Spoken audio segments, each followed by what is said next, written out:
Hey guys, subscribe for daily content, and if you're shopping for gear, make sure you check out the description for the newest items at some of the very best online retailers. There's also links for some of the items that I personally recommend. Thanks!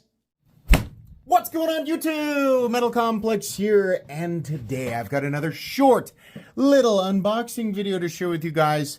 I cannot believe that I am unboxing another one of these so soon. The story of this knife and how it impacted me is so weird because, as many of you know, I didn't really used to like this knife. I gave it another shot, and most of the time when I do that, especially here lately, I've been doing that. I did like the Opinel and the Infidel, and I came to the same conclusion. In fact, honestly, I think I like the Opinel even less now.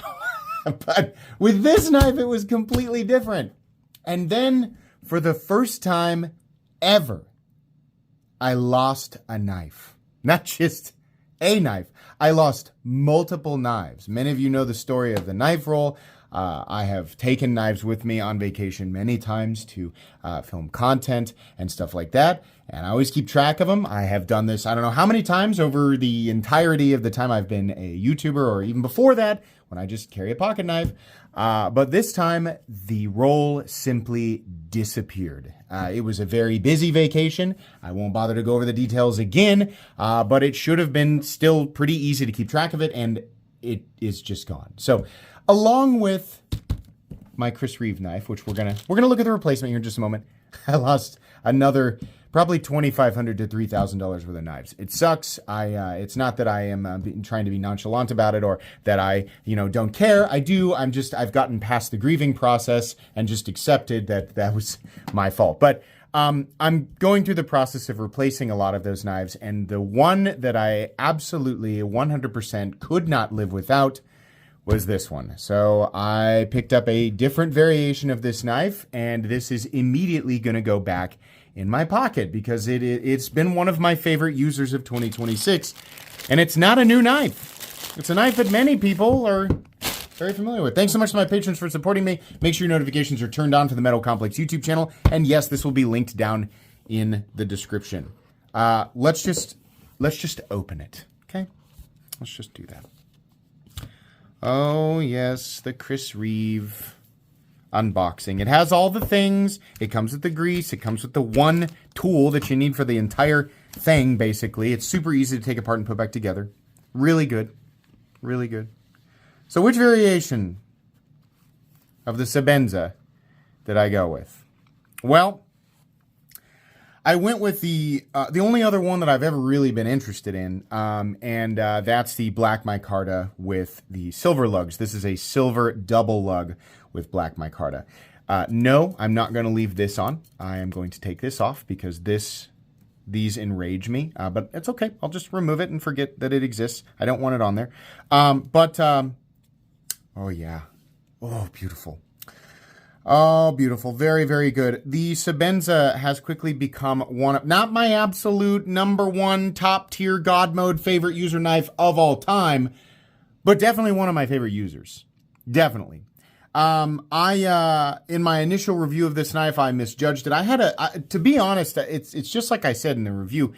The plain Jane versions without inlays are just incredibly boring knives to me, and I think that, the combination of that and at the time the action not being the way that I wanted it and the thumb studs, which is still true, the action is not the smoothest on earth. And the thumb studs, I'll just be honest, I really don't like the thumb studs, right? And I also, I think I was getting a lot of feedback from the cult-like following, that's how I described them, of Chris Reeve knives.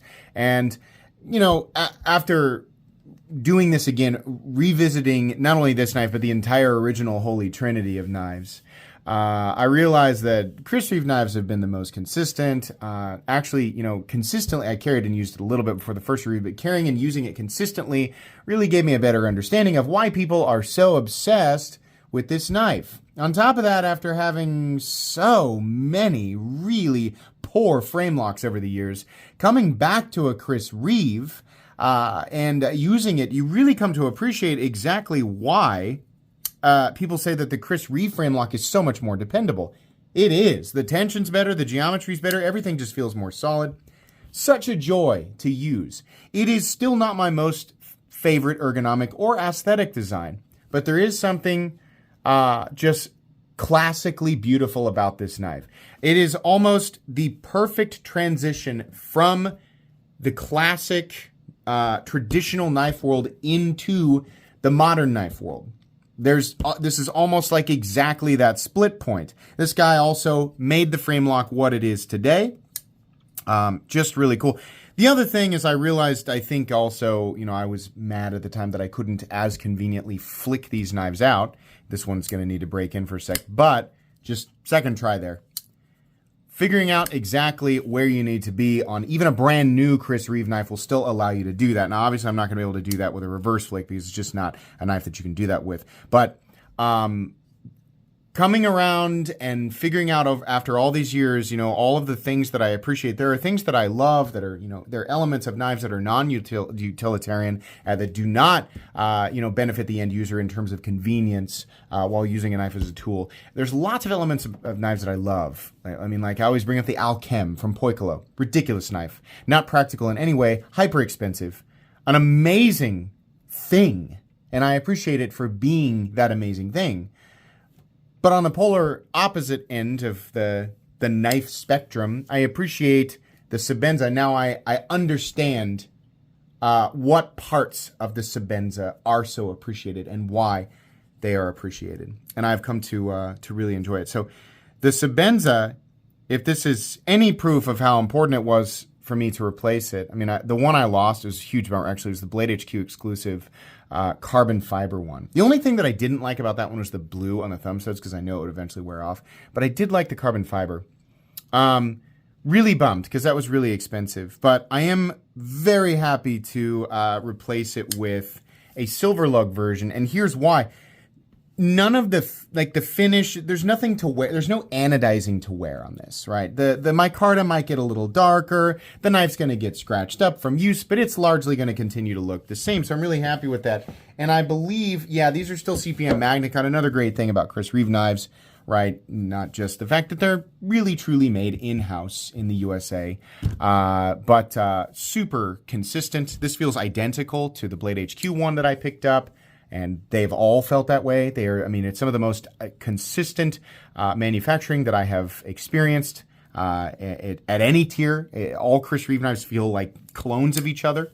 A lot of other companies kind of subtle variation, but yeah, consistent, very easy to disassemble, but also the cutting geometry mixed with the fact that Chris Reeve takes their HRC very seriously on these knives. So these MagnaCut blades, I think, are typically hardened to it's either 62 to 64 or 63 to 64, which is right there where it should be. Either way, very happy.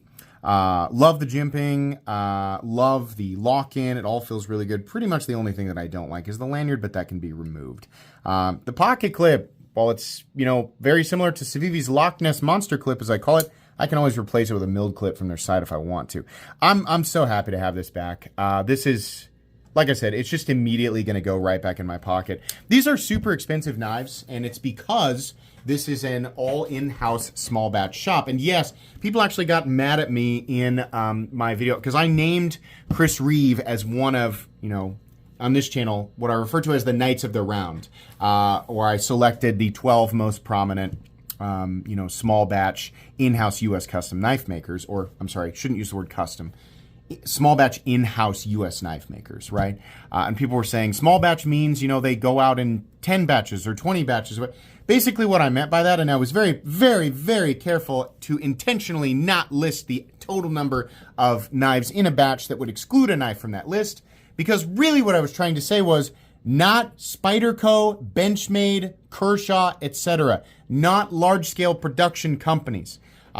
Basically, what needed to be met in terms of a criteria on that video for me, right? I did leave it open. I said, if you don't agree with me, you can pick whoever you want, because this is not a definitive. I'm not saying by law we shall now refer to these makers as the 12 and the only 12 Knights of the Round. Hear ye, community. It must be this way. Bend the knee. No, that video was basically like, here's what I think. You can just make up whatever list you want. Because according to Arthurian legend, it wasn't necessarily limited to 12 knights. It was like over 1,000 knights. So you can pick whatever you want. But people got hung up on the batch size thing. Clearly, Chris Reeve is not Benchmade, Spyderco, or Kershaw. Those are massive, like large-scale production companies. Same with Microtech, right? So they would be excluded. But anyone who is making knives entirely or very nearly entirely in-house USA, right? We're talking 95 to 99%. So I think it's impossible to do 100% USA. But these are smaller shops with, you know, 1 to, I don't know, like Medford's probably one of the bigger ones. What does he have, 20 employees, 12 employees? Right in there, right? Not on a, you know, belt like Tim Burton, like, and knives are just, no.